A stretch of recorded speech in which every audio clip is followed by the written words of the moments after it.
Hola, ¿cómo están? Buenas noches, bienvenidas, bienvenidos a CNN Prime. Tenemos mucho que contarles, vamos de inmediato con los titulares. El CERVEL iniciará una investigación contra la Fundación Democracia Viva y la Corporación Aprueba por Chile. Esto luego de que el ex coordinador de la campaña por el apruebo denunciara que la organización recibió aportes para el plebiscito de salida.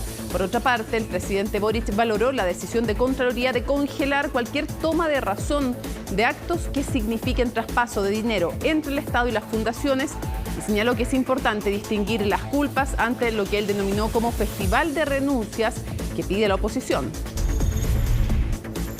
El gobierno informó que ya se han levantado 2.600 fichas básicas de emergencia entre las regiones de Valparaíso y del Biobío, las cuales van a servir para la entrega de ayuda económica a los damnificados. Además, el presidente anunció que el próximo lunes comenzará la entrega de las primeras viviendas de emergencia para los afectados por el sistema frontal. El Instituto Nacional de Estadísticas informó que la tasa de desempleo llegó a 8,5% entre marzo y mayo, con la séptima alza anual. Esto representa un aumento de 0,7 puntos porcentuales comparado con el mismo periodo 2022. En tanto, la ocupación informal creció un 2,2%. Y en temas internacionales, el juicio contra el expresidente Jair Bolsonaro fue suspendido y se va a retomar mañana. Hasta el momento, 3 jueces han votado en su contra y si logra tener un voto más, existiría una mayoría para que sea declarado culpable y quede sin posibilidad de ser elegido hasta el 2030. Todo eso y mucho más, aquí comienza CNN Prime.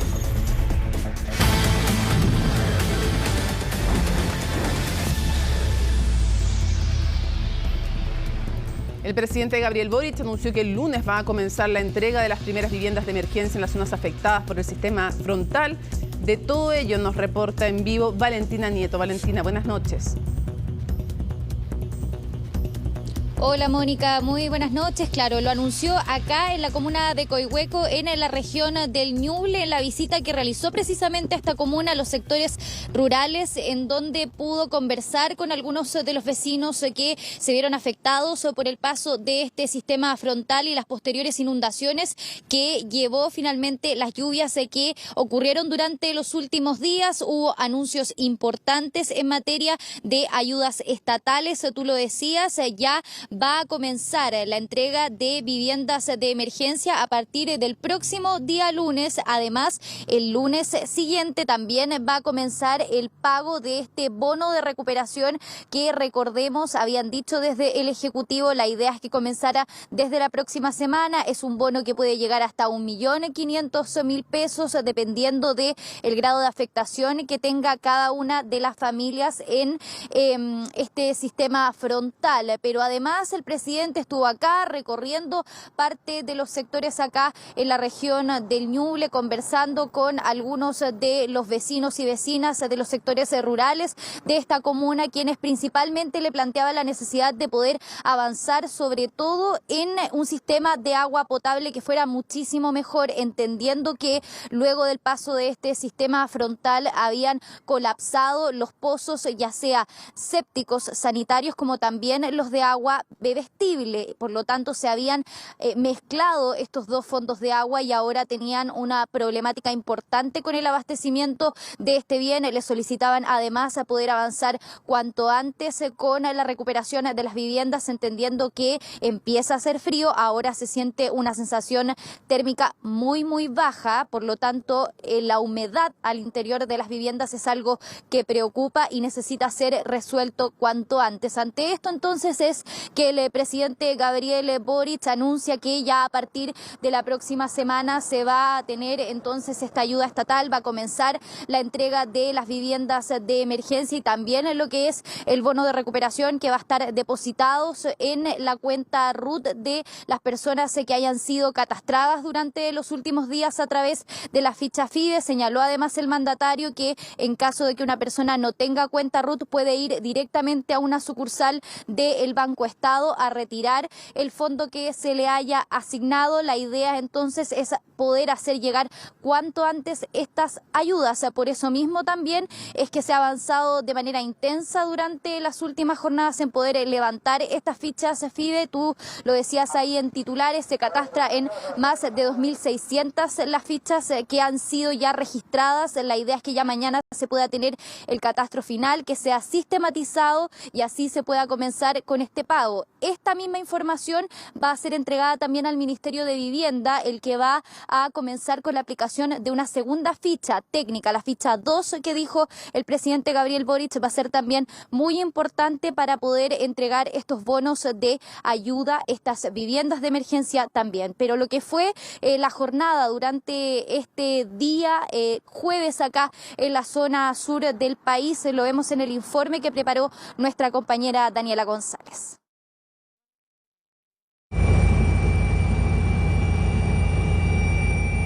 Se trabaja a contrarreloj. Ya se cumplen 5 días en la desaparición de un adulto mayor de 88 años y un voluntario de bomberos en el sector de Ancoa, comuna de Linares.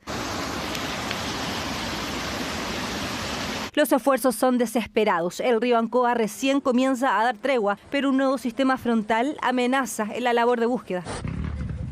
En el marco de la emergencia que hemos vivido y que seguimos enfrentando, se mantiene la cantidad de 2 personas fallecidas, mantenemos 2 personas desaparecidas que se sigue su búsqueda. Hay que recordar que hay equipos de bomberos de la región del Maule, se han sumado 2 equipos de otras regiones de bomberos para buscar tanto al bombero como al adulto mayor desaparecido, y también hay apoyo de la Policía de Investigación y de Carabineros. Y como el tiempo avanza sin noticias positivas, cada vez se necesitan más manos. El grupo de Anfibia, experimentado en búsqueda y rescate submarino, llegó este jueves al sector de Ancoa.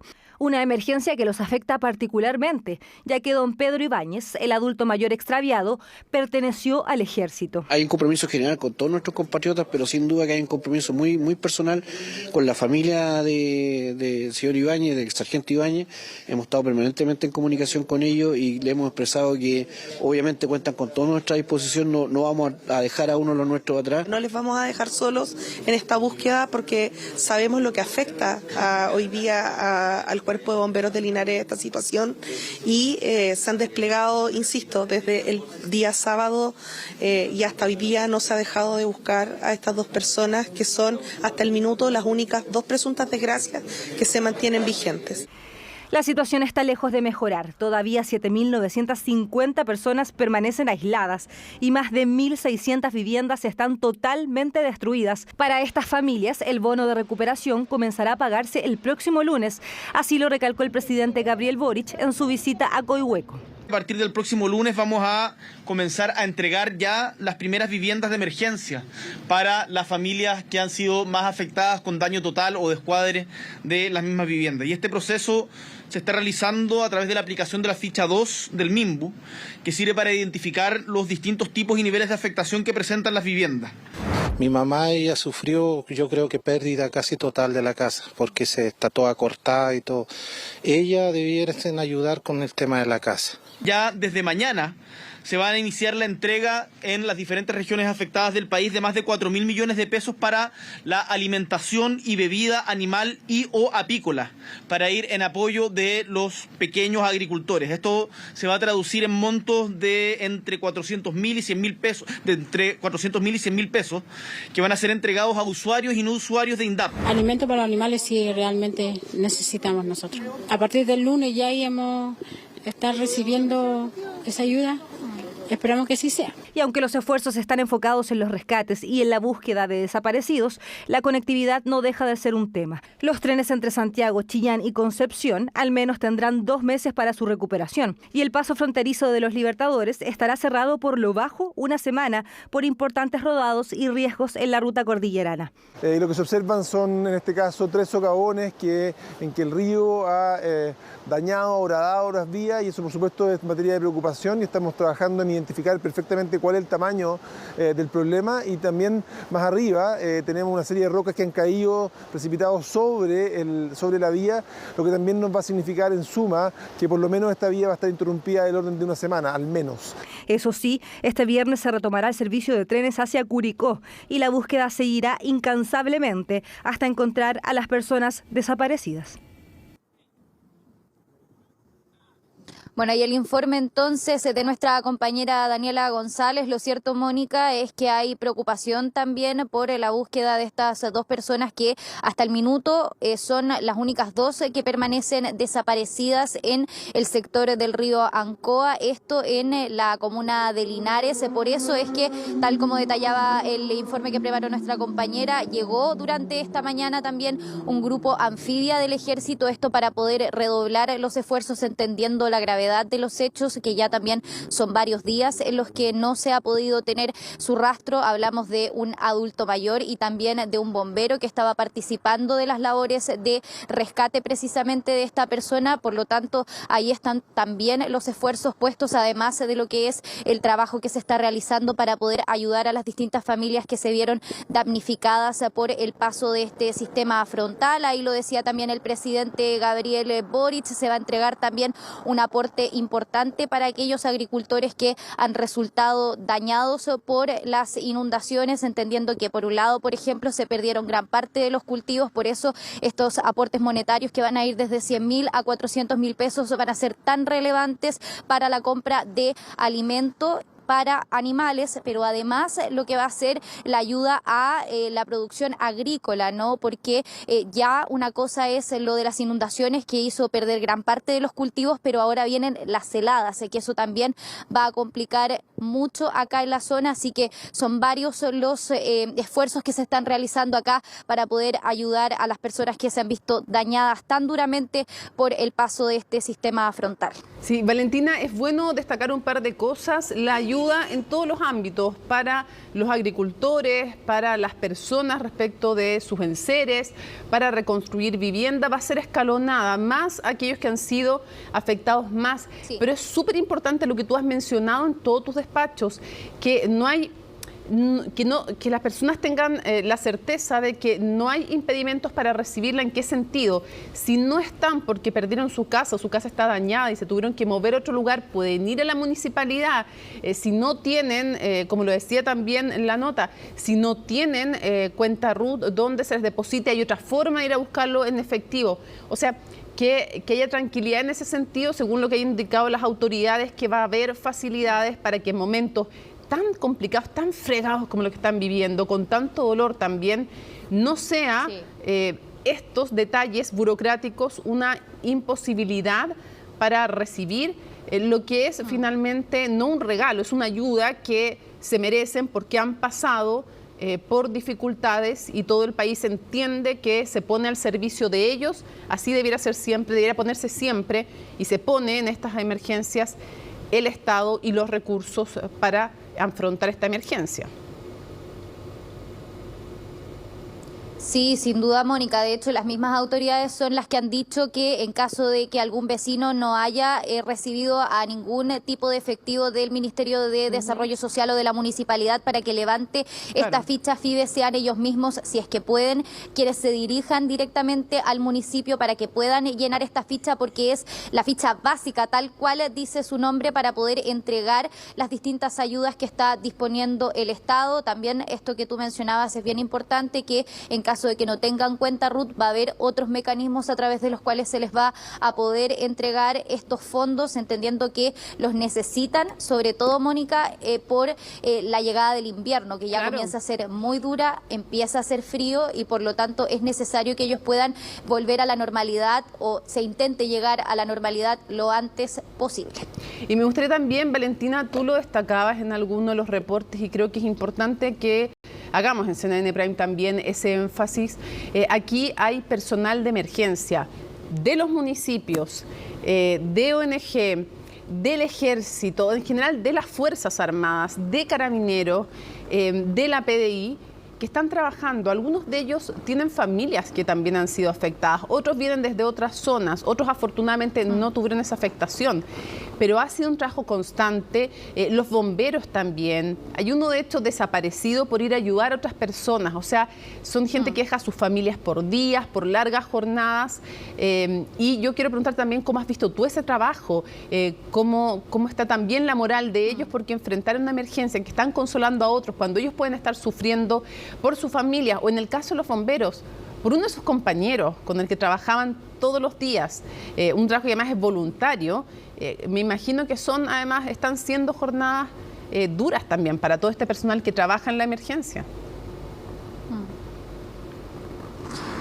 Sí, evidentemente hay cansancio, Mónica, pero dentro de lo adverso del panorama también ha ocurrido una dinámica que es bien bonita, por decirlo de alguna manera coloquial, porque las mismas personas que incluso se han visto damnificadas son las que han puesto al servicio de este personal de ayuda distintas cosas. Por ejemplo, a veces una taza de té cuando hace frío se recibe bien, por lo tanto se ha generado también una dinámica bien positiva en la que todos han tratado de colaborar, incluso personas que han tenido daño en sus viviendas van a los centros de acopio a entregar lo que puedan, a colaborar para entregar, por ejemplo, sacos de carbón que hoy son muy necesarios para que las personas puedan calefaccionar sus casas, ayudan a sus vecinos, ayudan también al personal de bomberos con lo que necesiten, al ejército, entendiendo también que son personas que están puestas al servicio, y tú lo decías también, la persona que está desaparecida, una de ellas es un bombero y el otro adulto mayor fue efectivo del ejército también. Exacto. Por lo tanto ahí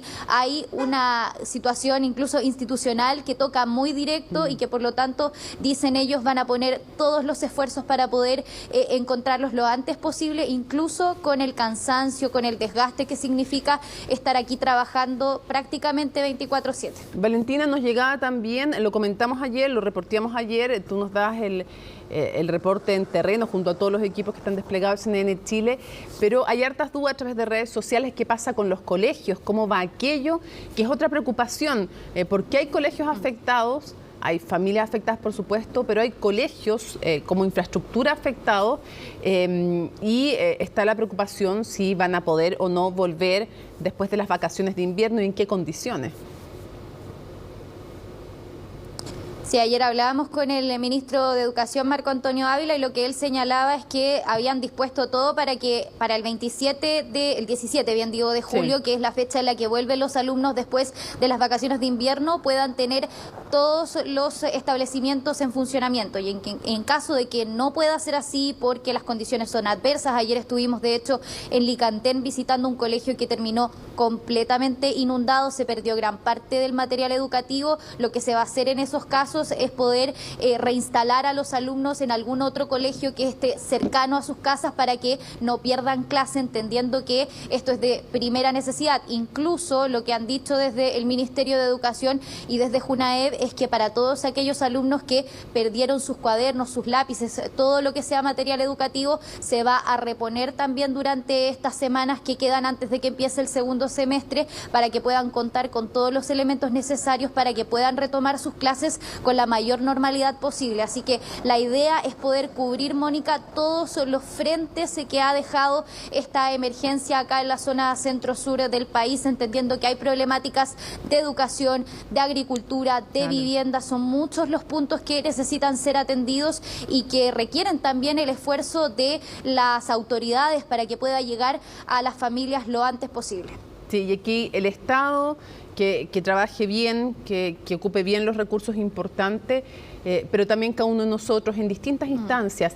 Hay municipalidades, iglesias desplegadas, colegios también que reciben aportes, hacer caso de lo que se nos pide, poder apoyar en lo que se nos pide, porque son ellos los que están canalizando las ayudas y siempre en buen estado. Me quedo con esa imagen que tú decías, reponer estuches y cuadernos.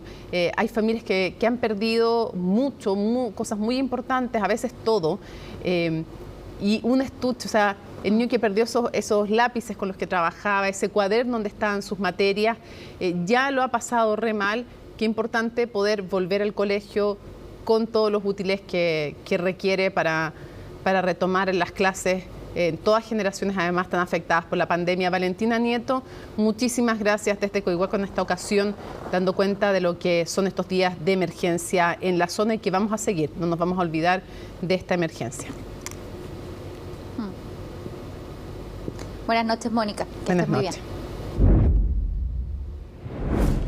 Bueno, y desde la Dirección Meteorológica de Chile proyectan que las precipitaciones van a estar por sobre lo normal durante el trimestre que va de julio a septiembre, una situación que hace mantener en alerta a las autoridades, considerando que en 83 localidades del país aumentaría el riesgo de inundaciones por desborde de los ríos. Todo a raíz además del cambio climático, o más bien agudizado con el cambio climático. De ello nos cuenta Macarena Román.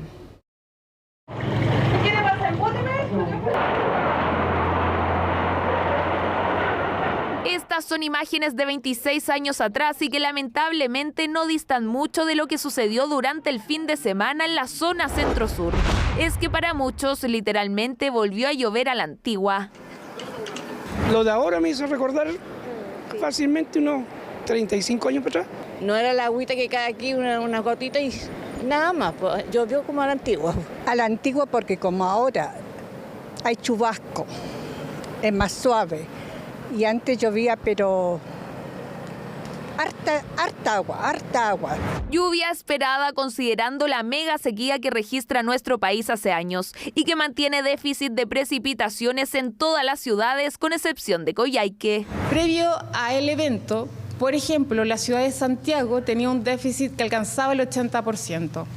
Luego de estas lluvias, el déficit disminuyó a un 50%. Lo mismo ocurre en la región de Valparaíso, donde la ciudad de Valparaíso en sí tiene un déficit cercano al 30%. Aunque también hay que ser conscientes de que el sistema frontal del fin de semana dejó postales como estas. Durante el sistema frontal se juntaron distintas variables, gran cantidad de agua, altas temperaturas y caída de nieve previo a la lluvia. Todo eso en el marco del fenómeno del Niño, que provoca el calentamiento del Océano Pacífico.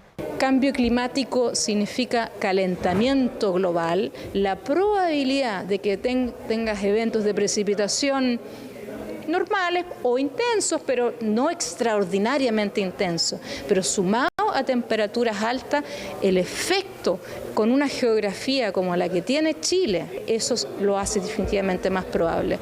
Según expertos, es difícil que se presente un fenómeno idéntico al que se registró durante el fin de semana, pero algo parecido puede volver a ocurrir con mayor frecuencia a raíz del cambio climático.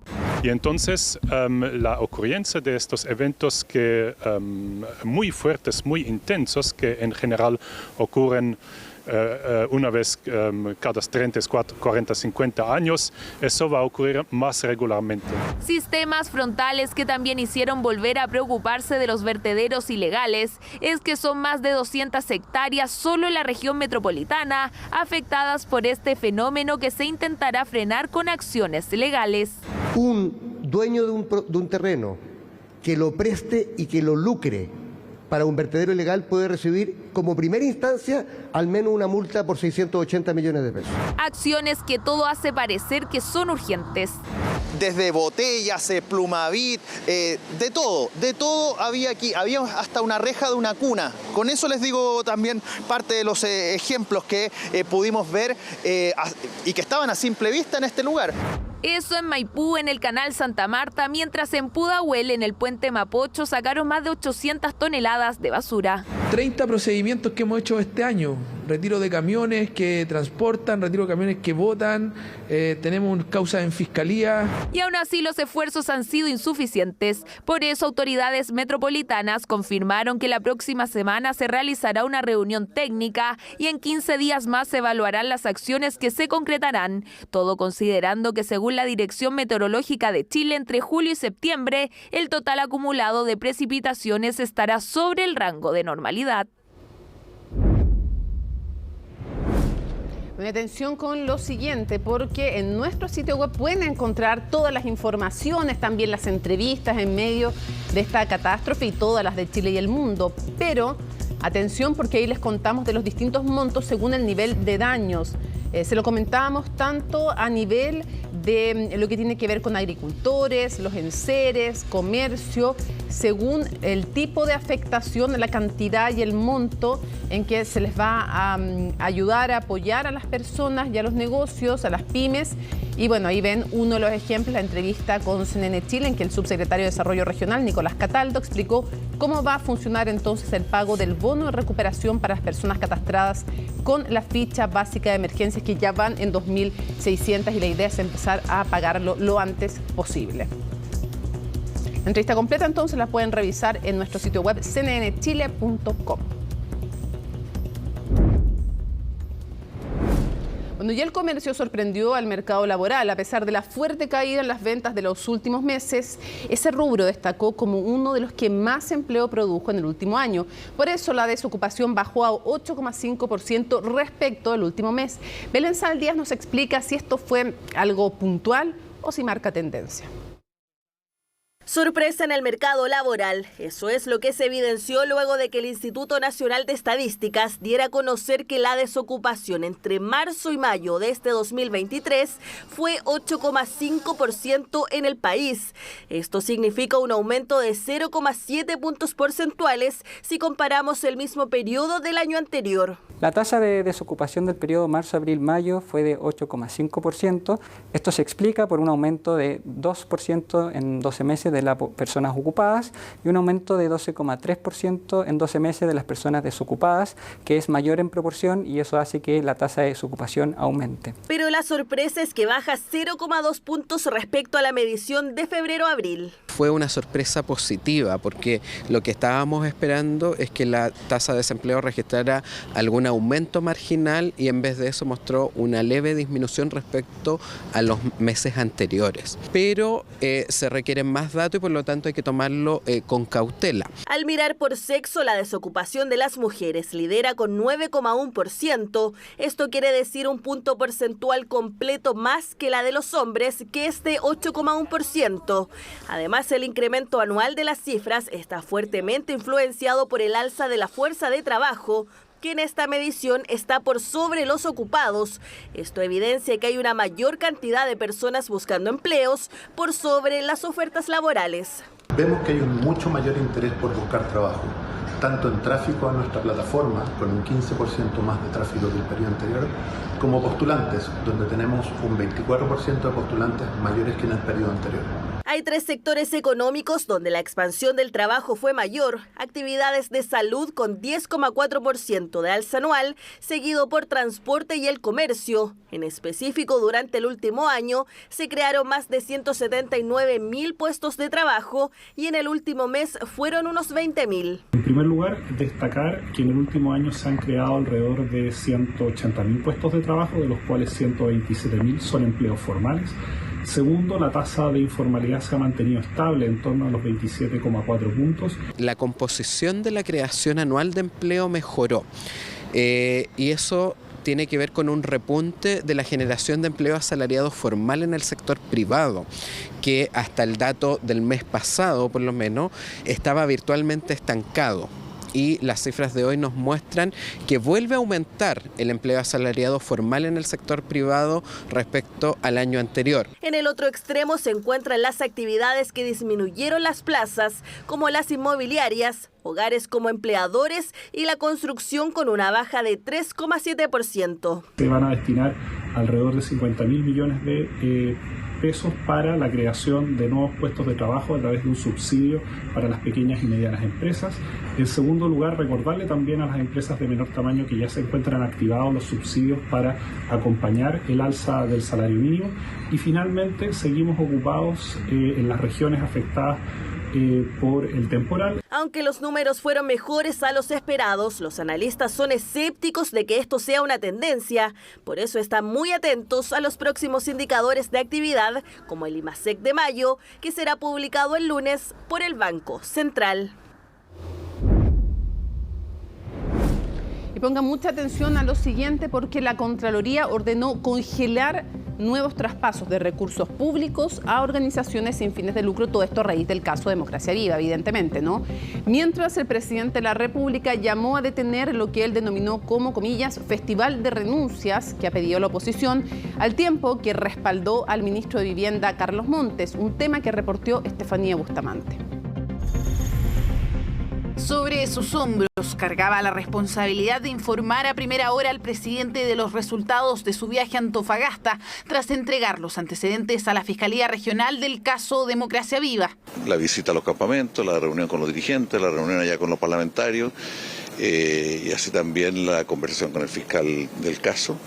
Y le vine a entregar la información correspondiente. Información que también deberá llevar a la Contraloría, que pidió rendir cuentas sobre los convenios entre el MIMBU y las organizaciones sin fines de lucro entre 2022 y 2023. Esto mientras el ente Contralor suspendió la aprobación de nuevos contratos entre el Estado y las fundaciones. Esto es respecto de aquellos actos que se tramitan por la Contraloría. Esta es una situación bastante más amplia, que evidentemente lo que supone es que hay una manera de actuación que evidentemente hay que tal vez regular de mejor manera. Así se abren más preguntas que respuestas, incluso en el Consejo Constitucional, donde el Contralor iba a otra cosa, pero terminó respondiendo. ¿Qué falló en el caso de la Fundación Democracia Viva? ¿Qué podría evitar más casos de corrupción?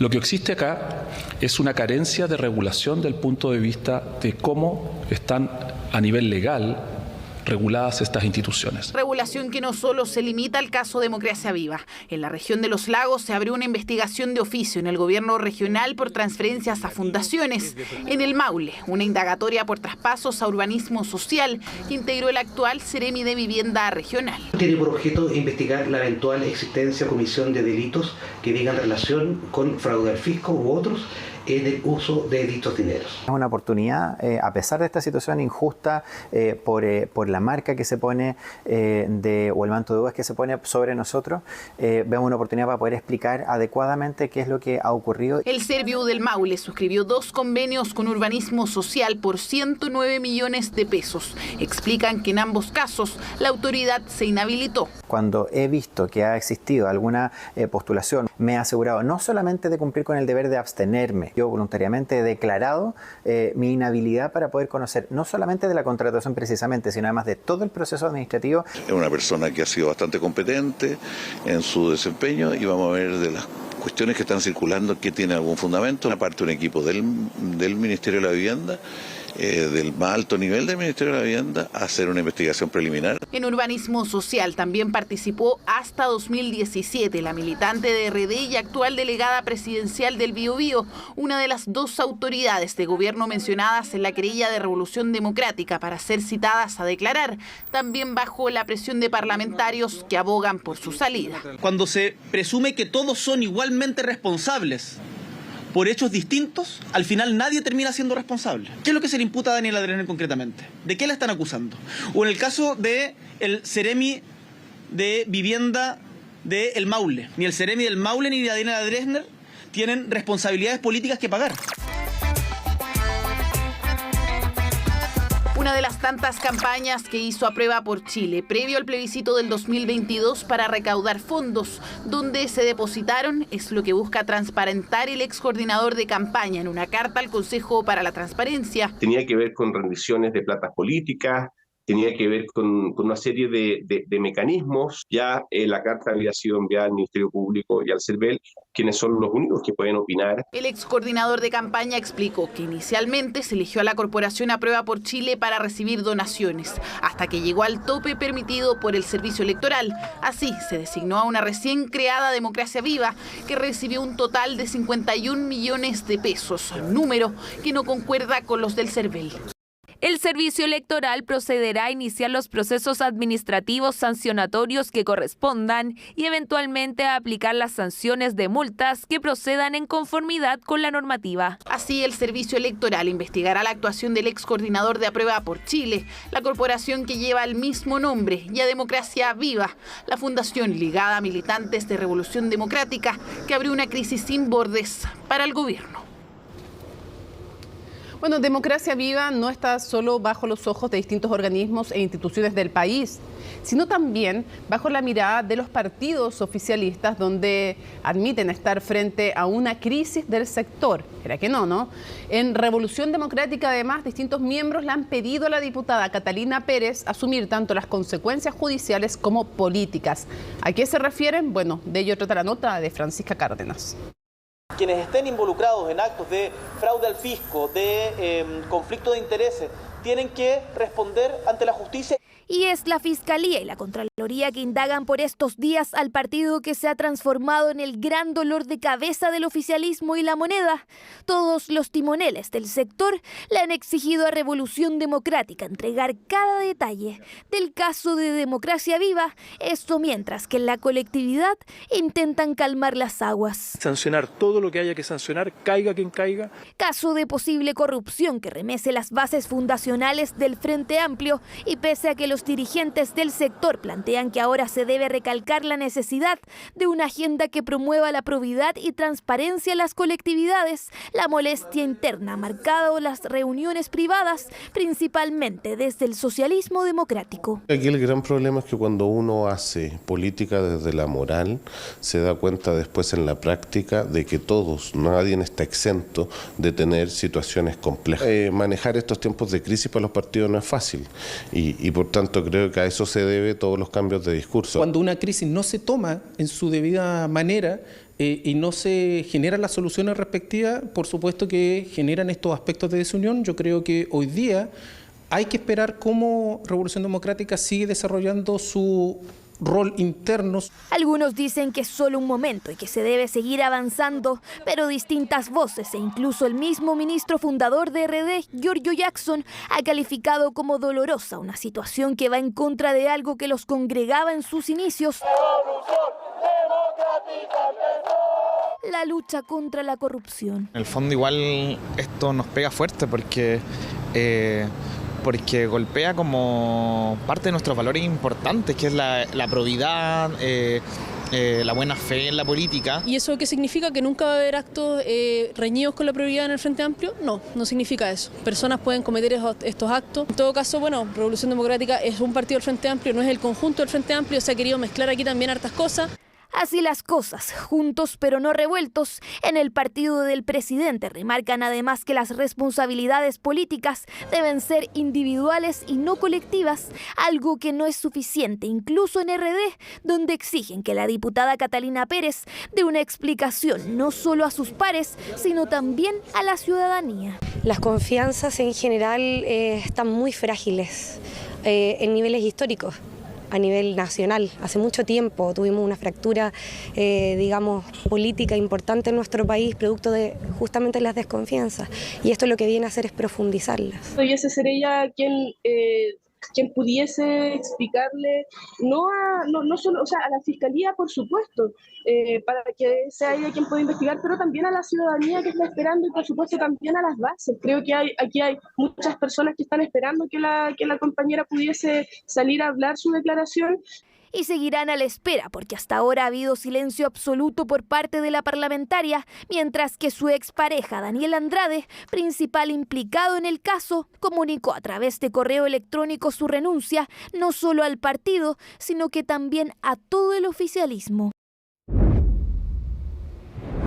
La Fiscalía de Arica solicitó penas de presidio perpetuo contra los integrantes de la organización criminal Los Gallegos, que es un brazo operativo del Tren de Aragua.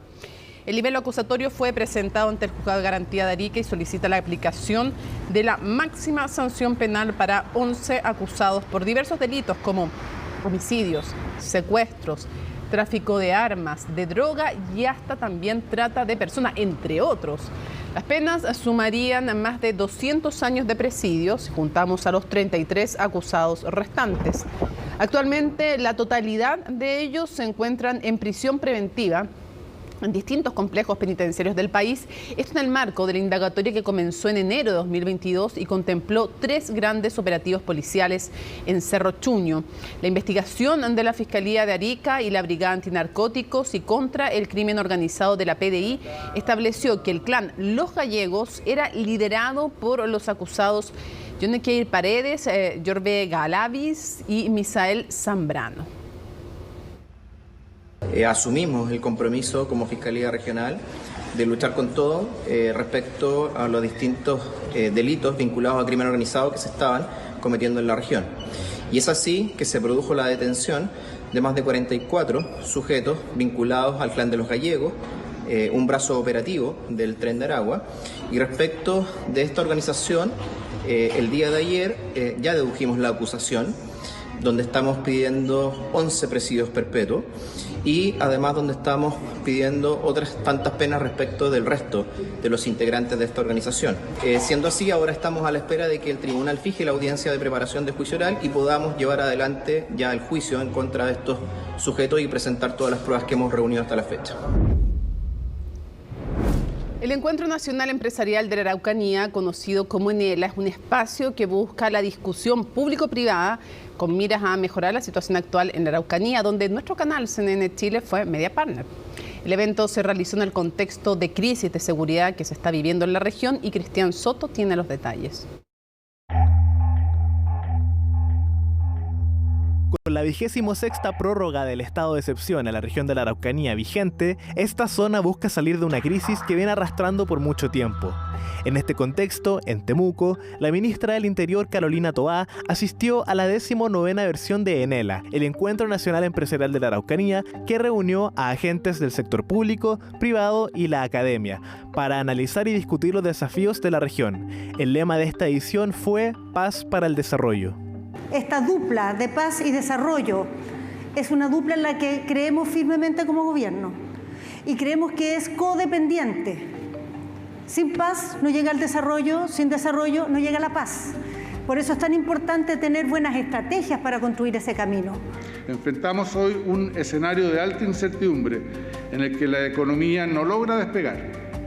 Lamentablemente esto pega especialmente a la Araucanía, que hoy es la región más pobre y menos desarrollada de Chile, con un 28,5% de pobreza multidimensional. La Araucanía de algún modo condensa los principales retos y tareas pendientes, las deudas que tiene Chile en materia de estancamiento económico, en materia de déficit educacional y, por supuesto, todo lo que dice relación con la lucha con la delincuencia. Además de la seguridad, el desarrollo económico y social de la región fue uno de los principales temas que se tocó en la conferencia. Dentro de esto, se destacaron las nuevas formas de crecimiento sustentable. Estamos trabajando por una Araucanía sustentable y hemos iniciado una ambiciosa política de reciclaje, compostaje, educación ambiental, limpieza de cuencas, monitoreo de nuestros lagos, esperando llegar con una inversión cercana a los 20.000 millones de pesos. La cohesión social fue parte de los temas tocados dentro de los diversos paneles de discusión. Se hizo un análisis que no solo abordó a la región de la Araucanía, sino que al país completo. Construir cohesión social es una de las fórmulas matemáticas más difíciles de resolver en el universo que nos toca compartir en este momento. No es algo solo de Chile. Estas son las protestas por año. Países con grandes protestas, en los 4 ciclos de grandes protestas que hay después de la Segunda Guerra Mundial, el 68, el 89, el 2011, 2019. Para decirlo en simple, el 2011 y el 2019 prácticamente 1/3 de los países del mundo tuvieron grandes protestas. Encuentro donde CNN Chile hizo de media partner y que buscó acercar la conversación entre diversos entes estatales y privados para poder buscar posibles soluciones y medidas concretas que ayuden a la región de la Araucanía y el país.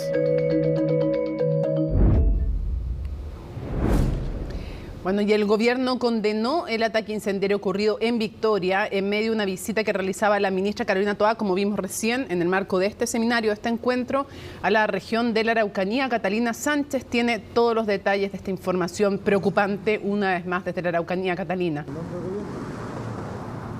¿Qué tal, Mónica? ¿Cómo estás? Muy buenas noches. Claro, un agricultor lesionado por un impacto balístico a la altura de su cadera, una casa quemada, 13 bodegas y también maquinarias agrícolas envuelta en llamas fue lo que dejó este nuevo hecho de violencia ocurrido durante la mañana pasada, a las 8:30 de la mañana, en el sector de Inspector Fernández, que pertenece a la comuna de Victoria. Esta persona fue llevada al hospital de la comuna de Victoria para ser intervenida, para poder extraer esta bala, Mónica. Justamente esto ocurre de forma simultánea a la visita de la ministra del Interior, Carolina Toá, a la región de la Araucanía. Incluso en el lugar de los hechos se dejó un lienzo en el cual, se exige por un lado el traslado de los 6 comuneros que fueron llevados a otros centros penales y además mediante un comunicado viralizado por redes sociales se adjudica a la CAM diversos cortes de ruta que también habrían ocurrido tanto en la provincia de Cautín como en la provincia de Malleco y en rechazo de la visita de la ministra, según lo expresan textual. Ahora, claro, esta persona resulta lesionada, Mónica, Mónica, la ministra se dirigió rápidamente al hospital de Victoria, se reunió con el herido y también se reunió con su familia. Posterior a eso también tuvo un encuentro con agricultores que llegaron justamente al hospital de la comuna, algunos de ellos solicitando una vez más que se decrete el estado de sitio. Este es un hecho, Mónica, que genera sin duda la preocupación de la ciudadanía, también de las autoridades, por cierto, porque esto ocurre cuando se desarrolla justamente la versión número 19 de este encuentro empresarial ENELA, en el cual se aborda también la seguridad, ¿cierto?, el desarrollo, la paz para la región de la Araucanía, por lo cual se condena enérgicamente por parte del gobierno este atentado que ocurrió durante la mañana en la región de la Araucanía, en la provincia de Malleco. Todos los detalles, Mónica, los vamos a pasar a revisar justamente en el informe que preparó nuestro compañero Pablo Figueroa. Miren todo el esfuerzo quemado, nuestra casa, galpones, todo. ¡Miren! ¡Así se quema la casa! Mientras esto ocurría en Victoria, ¡Toda una vida trabajando! casi en paralelo en Temuco, a unos 76 kilómetros hacia el sur, a casi una hora, al mismo tiempo del ataque incendiario, se daba inicio a la participación de la ministra del Interior, Carolina Toá, en ENELA 2023, el que es un encuentro donde se analizan los desafíos estratégicos para impulsar el desarrollo económico. ¡Que han lucrado con la Araucanía! Dos realidades que se manifestaron casi en paralelo. Es particularmente infeliz que mientras teníamos este momento de diálogo, simultáneamente se desarrollara un atentado como en el que sucedió en la comuna de Victoria. Es un atentado que nos preocupa en primer lugar porque hay una persona herida. No nos puede congelar un grupo de terroristas que sigue atentando en nuestra zona. Nosotros tenemos que seguir caminando por la senda del diálogo, del desarrollo, de la paz, de entregar herramientas para que la gente pueda surgir, pero con la misma fuerza tenemos que combatir el terrorismo. Según la información policial, un hombre fue herido a bala luego de que 10 encapuchados ingresaran al fondo La Guacha, en donde se quemaron 3 galpones, maquinaria agrícola y un vehículo. Además, se encontró un lienzo con la firma del Grupo Resistencia Mapuche Malleco, que alude a los presos de Angol que fueron trasladados a otras regiones luego del motín del 7 de mayo en el módulo indígena del penal. Justifican su accionar por solidaridad con los presos que están en traslado, definiéndolos como presos políticos mapuche. Delitos políticos son cuando se persigue a alguien por su pensamiento, como pasó en la época de la dictadura. Las personas que cometieron homicidio, las personas que venden cosas robadas, las personas que trafican droga. Eso no es un comportamiento en un pensamiento político, eso es un delito. El terrorismo le da la bienvenida a la ministra de Interior, Carolina Toá, en la Araucanía. Y me va a decir a mí, ministra del Interior, que usted quiere que le renovemos este estado de excepción, donde gente como esta queda sola, donde un hombre que tenía protección de policial hasta hace un tiempo atrás se lo quitaron. Es muy lamentable que sigan sucediendo estas cosas. Y también es lamentable que casi ya se ha hecho un acto común en la Araucanía. Cada vez que viene una autoridad a nivel central, son recibidos con un ataque incendiario. Una jornada donde casi en paralelo en la región de la Araucanía, mientras en un lugar se hablaba sobre cómo encontrar la forma de terminar con los ataques, a menos de una hora ocurría un hecho delictual. Claro, era el reporte de Pablo Figueroa respecto de lo que ocurrió durante la mañana. Acá en la región de la Araucanía, Mónica, un agricultor, reiteramos, herido a bala a la altura de su cadera, habría sido intervenido hace algunas horas justamente en el hospital de la comuna de Victoria para poder extraer esta bala. Por supuesto que hay también pérdidas materiales, esta casa, estas 13 bodegas, también estas maquinarias agrícolas que resultan totalmente consumidas del fuego. La Fiscalía instruyó que fuera justamente la Policía de Investigaciones quien indagara estos hechos, por supuesto periciar, por ejemplo, este lienzo que se suma también a lo que hoy día ya investiga la Fiscalía por el traslado de estos comuneros a otros centros penales. Hay una investigación en curso, por supuesto, hay una condena del gobierno tanto a nivel central como a nivel regional por este hecho que deja a un agricultor lesionado, herido a bala en este nuevo atentado. Reiterar un poco, Mónica, que esto ocurre pasadas las 8:30 de la mañana, cuando sale este agricultor con su hijo, estaban abriendo el portón para salir de su vivienda en este punto ubicado en Inspector Fernández y son interceptados por cerca de 8 a 10 sujetos quienes estaban vestidos con teñida militar, estaban armados con armas cortas, largas, según informó la Fiscalía, y también a rostro cubierto y proceden, ¿cierto?, a llevarlos hacia su vivienda, sacan también a su cónyuge, a su hija y también a su nieta y los proceden a amarrar, según informan las víctimas, y queman estas instalaciones inspecciones estos inmuebles, así que claro, un nuevo hecho que ocurrió durante la mañana en la región de la Araucanía. Estaremos atentos a lo que siga ocurriendo en la macrozona sur en las próximas horas, Mónica, y como siempre lo comentamos también respecto a qué ocurre con esta investigación que hoy día lidera la Policía de Investigaciones para ver cómo ocurren los hechos, por supuesto, pero también dar con los responsables de este nuevo atentado que deja lamentablemente a un agricultor con un impacto balístico, Mónica, en su cadera. Delincuente, sí, y cobarde. Muchísimas gracias, Catalina. Nos vemos, Mónica, buenas noches. Cambiamos de plano informativo, pongan atención porque fíjense que Carabineros escoltó contra el tránsito a una mujer que estaba a punto de dar a luz. Ahí están viendo toda la situación que se produce, un procedimiento que se lleva a cabo en medio de la ruta 160 en San Pedro La Paz. Esto es en la región del Biobío, ¿no? San Pedro es la comuna que está al otro lado, y ahí lo ven el auto gris. No. San Pedro, para que ustedes se hagan una ubicación, es una comuna que está frente a la comuna de Concepción. Antes era un barrio y creció mucho, ahora es una comuna y la separa el río Biobío, que es el río más ancho que existe en nuestro país. Cuando están viendo cómo avanza entonces con ayuda de Carabineros contra el tránsito para que se muevan, para lograr, porque hay mucha congestión vehicular. Entonces por eso que Carabineros tuvo que escoltar el automóvil en el cual viajaba una mujer con 40 semanas de embarazo y estaba en trabajo de parto. Ahí va en contra del tránsito hasta el servicio de alta resolutividad de la comuna. Gracias a esta acción policial, la mujer logró llegar a un centro asistencial a tiempo para luego ser trasladada al Hospital Regional de Concepción, donde finalmente dio a luz. Ingresó al nivel 133 un procedimiento de una mujer que se encontraba en la ruta 160 con trabajo de parto en su vehículo particular conducido por su pareja. Fue así como personal motorizado de San Pedro llegó al lugar, tomó este automóvil escoltándolo, se solicitó cooperación a personal de tránsito que se encontraba apostado cercano al lugar con el fin de cortar la vía contraria en donde se ingresó en contra del sentido del tránsito tomando todos los resguardos necesarios para poder evitar algún tipo de accidente y llegar con la mujer hasta un centro asistencial en donde se le dieron las primeras atenciones. Fue ahí en donde posteriormente fue trasladado por personal del SAMU hasta el hospital regional en donde llegó sana y salva a tener a su bebé. Virgin Galactic comenzó el turismo espacial con un vuelo de 6 personas, quienes pudieron experimentar la microgravedad por 6 minutos. ¿Cuánto cuesta un asiento en la nave y cuáles son además los riesgos? Lo vemos en el siguiente informe.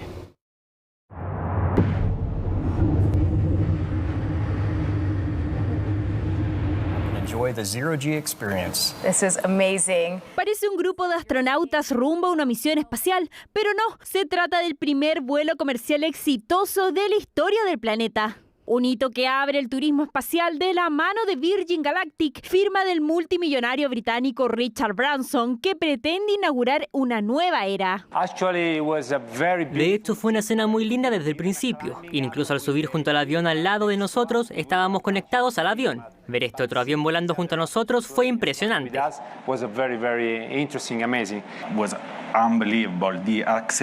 Fue increíble, la aceleración, la subida y de la nada a la microgravedad. Genial, fantástico, me quedo sin palabras. Para ocupar un puesto y experimentar la microgravedad por 6 minutos, el valor es de $450.000 por persona, lo que equivale a más de 361 millones de pesos. La misión Galactic 01 contó con 6 tripulantes, 4 de ellos pagaron el costoso pasaje. Se trata de 2 oficiales de la Fuerza Aérea Italiana, un ingeniero y un doctor, más 2 pilotos de Virgin Galactic. El vuelo también tenía fines científicos, porque los tripulantes de la nave hicieron varios experimentos mientras estuvieron en condiciones de microgravedad, muchos relacionados a biomedicina para entender cómo reacciona el cuerpo humano. El vuelo salió desde el Spaceport América, el primer puerto espacial con fines comerciales construido en el mundo. Tuvo una duración cercana a los 90 minutos. El cohete Unity comienza con una nave nodriza y una vez que alcanza los 50.000 pies de altura se libera. Y cuando cae el cohete del avión espacial se enciende enviando la nave hacia arriba a una velocidad supersónica, hacia la oscuridad del espacio. Un desafiante trayecto que esta vez salió exitoso, pero que muchos comparaban con el último recorrido del sumergible Titán de Ocean Gate, que terminó en tragedia. Estas empresas debieran tomar absolutamente todos los resguardos necesarios para que este tipo de cosas no ocurran o para poder reaccionar de manera rápida y evitar que las personas tengan un accidente fatal. Al igual que en Ocean Gate, quien inauguró los vuelos comerciales al espacio fue Richard Branson en 2020. Eso sí, este turismo espacial tiene un costo para nuestro planeta. Hay un tema con la cantidad de CO2 que se emite y cuál es el fin al final, si es para satisfacer ciertas cosas o ciertas personas.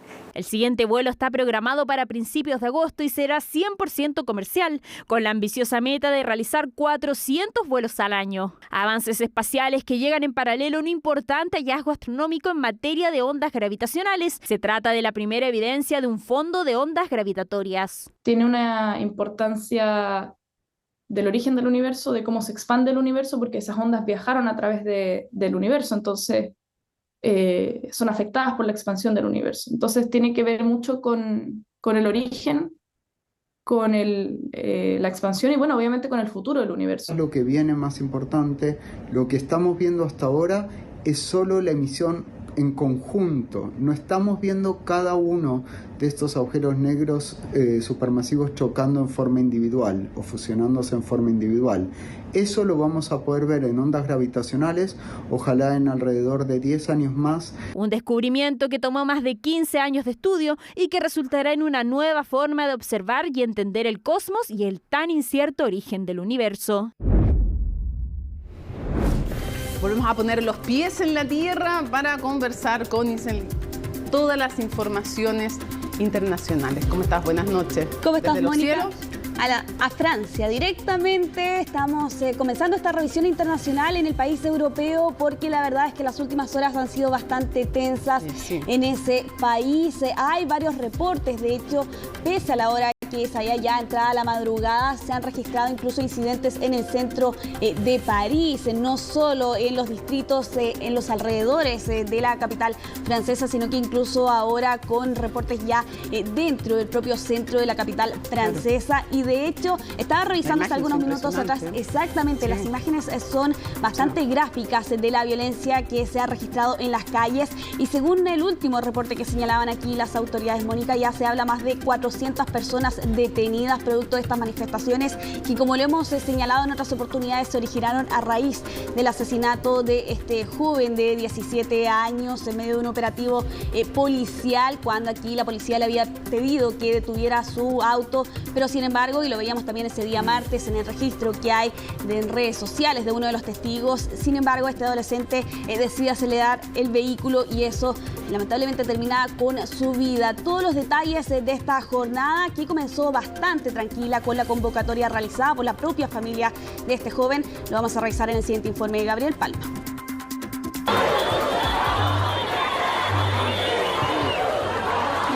La indignación se ha hecho sentir en las calles de Francia. La muerte de un joven de 17 años a manos de la policía durante un control vehicular ha encendido una nueva mecha que por el momento parece no tener fin.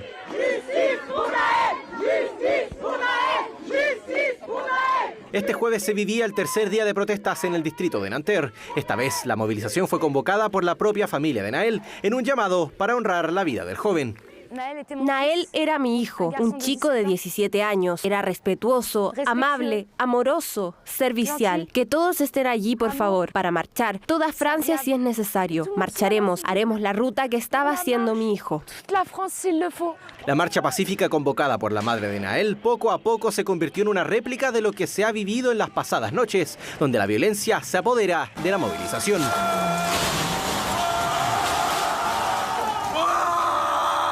Al mismo tiempo que las protestas se han extendido a otras ciudades francesas, también lo han hecho los disturbios. Marsella, Lille y Toulouse han visto las mismas escenas de vehículos siniestrados y edificios incendiados. El gobierno galo respondía este jueves con una condena a estos actos. Atacar una escuela, incendiar un centro social, incendiar el ayuntamiento no tiene nada que ver con lo que pasó en Nantes. Combatiremos estos disturbios para restablecer el orden republicano que legítimamente espera el pueblo francés. Légitimement les Français.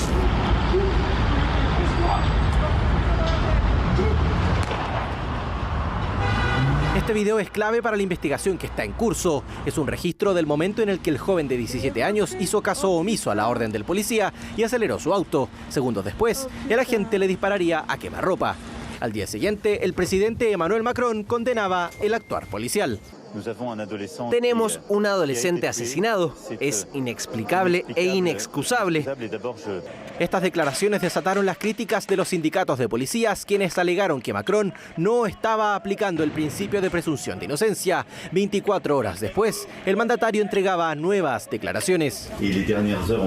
Las últimas horas han estado marcadas por escenas violentas contra comisarías, pero también fundamentalmente contra las instituciones y la República. Es absolutamente injustificable. Me gustaría dar las gracias a los que están fuera durante la noche para proteger estas instituciones y devolver la calma. En paralelo a las protestas de este jueves, la justicia gala ordenó la prisión preventiva para el funcionario policial. La versión de la fiscalía apunta a que el uso del arma contra el joven no se ajustó al marco legal. El policía cuestionado por el uso de su arma ha sido puesto a disposición de la justicia como parte de la investigación por homicidio voluntario. Con base en los elementos, el juzgado ha requerido que el funcionario que disparó quede en prisión preventiva.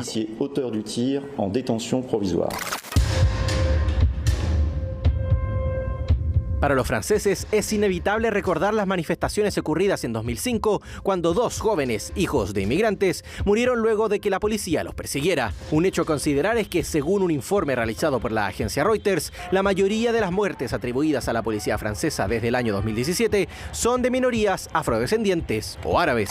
Hay muchísimas alertas de instituciones internacionales de derechos humanos que advierten justamente del racismo institucional que existe en la policía francesa. Pero lo crítico es que desde el 2017 hay una ley que permite justamente a las policías disparar en el caso de que se rechaza un control de identidad, pero eso no ha sido el caso. El asesinato del joven está siendo apuntado como un nuevo caso de actuar desmedido por parte de la policía. En las calles gritan justicia para Nael, una consigna a la que se han sumado más franceses cada día. Bueno, Mónica, ha sido una jornada intensa la que se ha vivido durante esta jornada en Francia, que todavía continúa, al menos hasta esta hora se siguen registrando incidentes en diferentes puntos del país, en una jornada donde además la justicia determinaba esta prisión preventiva para este funcionario policial, mientras en paralelo su abogado también daba una entrevista a la cadena francesa BFM TV, donde señalaba que había pedido perdón a la familia de este joven, señalando también este abogado que estaba conmovido por la muerte del adolescente y que claramente aquí su intención no era asesinar a este joven. También señalaba este abogado, haciendo alusión a estas declaraciones que él mencionaba había realizado este funcionario policial, señalaba que de todas formas aquí este joven había puesto en peligro la vida de las otras personas ahí por no detener su vehículo cuando se lo había solicitado este funcionario, que ahora está enfrentando una investigación para poder determinar su eventual responsabilidad en este caso, que ha sacado y ha llevado a miles de franceses a salir a las calles y que ha dejado estas imágenes de violencia que hemos visto en este informe. Giselle Guerra, ¿dónde nos vamos ahora? Vamos a continuar esta revisión internacional en Brasil para hablar de Jair Bolsonaro, como tú lo adelantabas en los titulares. Así. Exactamente, está tan así que está a un voto de ser inhabilitado políticamente en medio de este juicio que está llevando a cabo el Tribunal Superior Electoral a raíz de una reunión que sostuvo en junio del año pasado con embajadores que estaban en Brasil cuando él todavía era presidente de ese país, y donde lanzó una serie de declaraciones respecto de lo que ya habíamos escuchado por esa época, estas acusaciones sin pruebas de un supuesto fraude electoral, y es a raíz de ese proceso, de ese evento que se lleva a cabo este juicio, que ya tiene 3 votos a favor de inhabilitarlo políticamente y 1 en contra. Aquí se necesitan de 4 votos, por eso es que decidimos que está a un voto de ser inhabilitado políticamente por 8 años. Eso significaría, Mónica, en la práctica que no podría participar de las elecciones del 2026 porque quedaría inhabilitado hasta el 2030. Son 7 u 8 los magistrados, ¿no? Sí, son 7 los magistrados y hasta el momento 4 de ellos han votado. El primero fue el relator de este caso, lo hacía el día martes cuando él señalaba que había que inhabilitar aquí a Jair Bolsonaro por esta acusación. Que uno de los 3 que faltan vote en contra de Bolsonaro, que ha inhabilitado. Exactamente. Aquí de todas formas formas, lo ha señalado Bolsonaro en otras oportunidades, confía de ser inhabilitado políticamente, poniéndonos en ese escenario, que podría aquí utilizar al Congreso para poder de alguna u otra forma sacar esa condena que podría enfrentar a través de este juicio con el Tribunal Superior Electoral. Ahora, no tiene mayoría en el Congreso para hacerlo, pero sí tiene la bancada más grande en ambas cámaras y tiene aliados importantes. Ahora, eso no garantiza. Exactamente. No garantiza, porque son aliados que tal vez incluso les conviene que no esté, no le suma mucho. Pero bueno, hay que ver. También pueden pensar, no, él nos aúna también como oposición. Hay que ver. Sí, hay que ver, pero lo que yo veo es que tiene una fuerza parlamentaria considerable. Otra cosa es que le vayan a hacer caso, porque acuérdate que cuando fue la elección estábamos allá en Brasil y los primeros que salieron a reconocer la victoria de Luis Ignacio Lula da Silva fueron el presidente de la Cámara de Diputados y también el presidente del Senado. Sí. Entonces, aquí hay varios asuntos por resolver, partiendo lo que se va a ver el día de mañana por la tarde. Todavía quedan entonces otros 3 magistrados que entreguen sus declaraciones y con ello su voto, pero durante este día Jair Bolsonaro repetía lo que hemos escuchado en otras oportunidades, su inocencia a raíz de esta acusación. Te invito, Mónica, que pasemos a escuchar parte de esas declaraciones que entregaba durante esta jornada el expresidente de Brasil. Es un absurdo que están haciendo. Lo que están haciendo es absurdo. Están buscando problemas. Por el amor de Dios, ¿qué hice mal en la reunión con embajadores?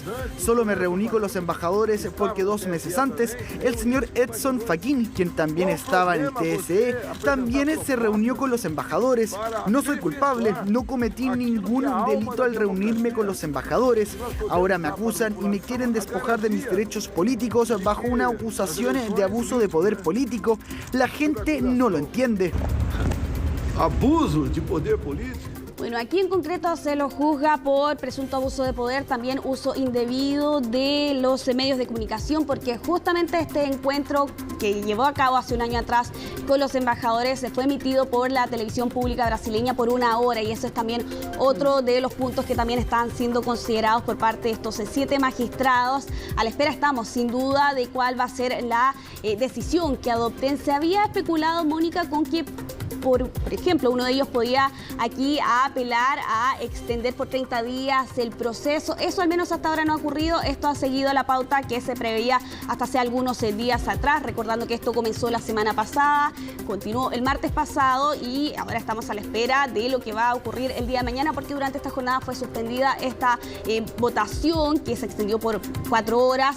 Mañana se va a continuar durante la tarde y ahí vamos a estar pendientes de cuál va a ser la decisión que van a adoptar aquí los magistrados del Tribunal Superior Electoral. Y se lo vamos a contar en el CNN Chile y lo vamos a analizar, por supuesto, en profundidad. Así es. Nos vamos? Vamos a continuar esta revisión internacional en Estados Unidos con una decisión que adoptó aquí la justicia de ese país contra esta persona que estamos viendo a nuestras espaldas, que es un ex policía estadounidense que estaba al momento que se llevó a cabo lamentablemente el tiroteo en Parkland, esto en 2018, y que terminó con la vida de 17 personas. Y esa reacción que estábamos viendo allí es a raíz de que la justicia aquí determinó declararlo no culpable cuando él estaba siendo acusado de no haber brindado ayuda a los estudiantes de este instituto secundario donde se estaba registrando este tiroteo a manos de Nicolás Cruz, este joven que abrió fuego en esta escuela secundaria y que terminó con la vida de 17 personas y que otras 17 resultaron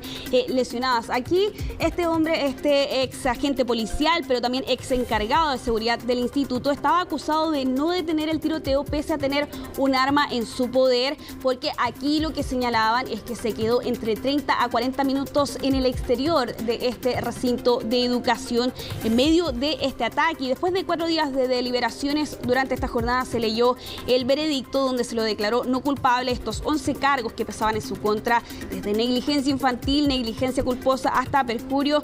Aquí lo que ha señalado la versión, la defensa de este este exfuncionario policial es que él estaba armado pero sin chalecos antibalas y que también él no podía ver de dónde procedían los disparos, pero lo cierto es que también había en paralelo un informe categórico del Departamento de Cumplimiento de la Ley de Florida que determinó en su momento que este hombre no hizo absolutamente nada para mitigar el tiroteo y de hecho en su momento hasta el expresidente estadounidense Donald Trump lo calificó de cobarde. Lo cierto es que aquí evita ir a la cárcel por todos estos 11 cargos, se enfrentaba hasta casi 100 años de prisión, pero Mónica, este caso revela una situación que ya se ha repetido en otras oportunidades en el país norteamericano. Estamos hablando, seguramente lo vas a recordar, de Uvalde, del tiroteo que se registró en esa escuela y que también generó una serie de cuestionamientos y de críticas al actuar de la policía. Sí, los padres están muy molestos con una comunidad mayoritariamente hispana y también incluso hay una madre que entra ella a sacar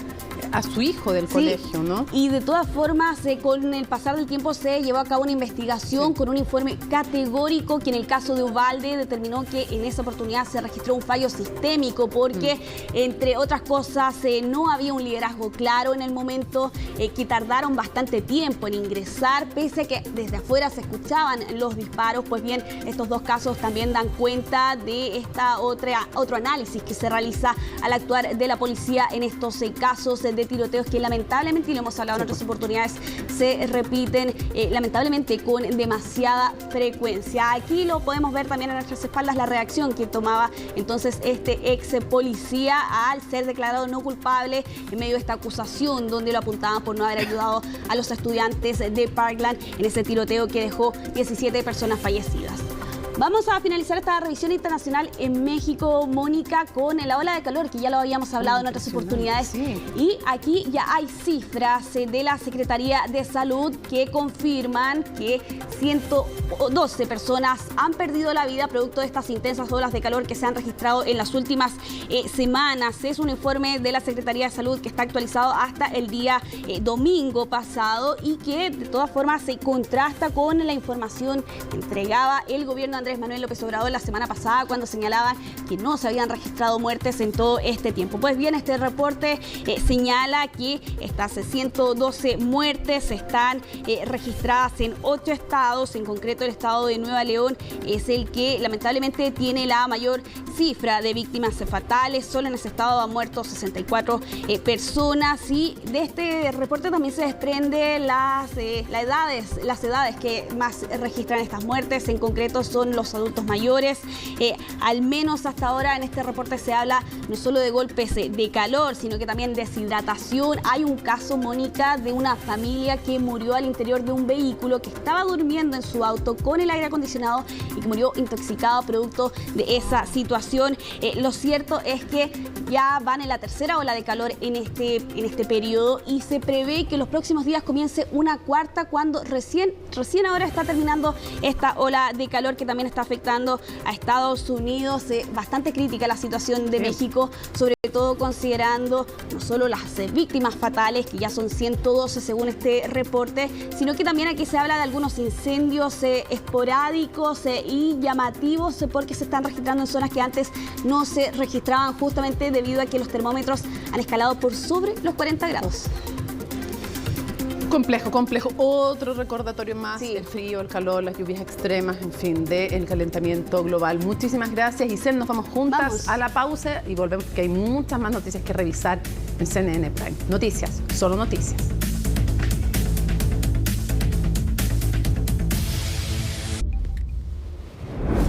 Hay talento, pero de sobra. Bueno, termina CNN Prime, viene CNN Tiempo y luego, como siempre, es jueves, así es que es jueves de CNN Íntimo con Matilde Burgos, como siempre, imperdible. Y luego, obviamente, don Fernando Paulsen con Última Mirada. Jueves 29 de junio. Así estuvo en nuestro país y el mundo. Somos CNN Chile. Buenas noches.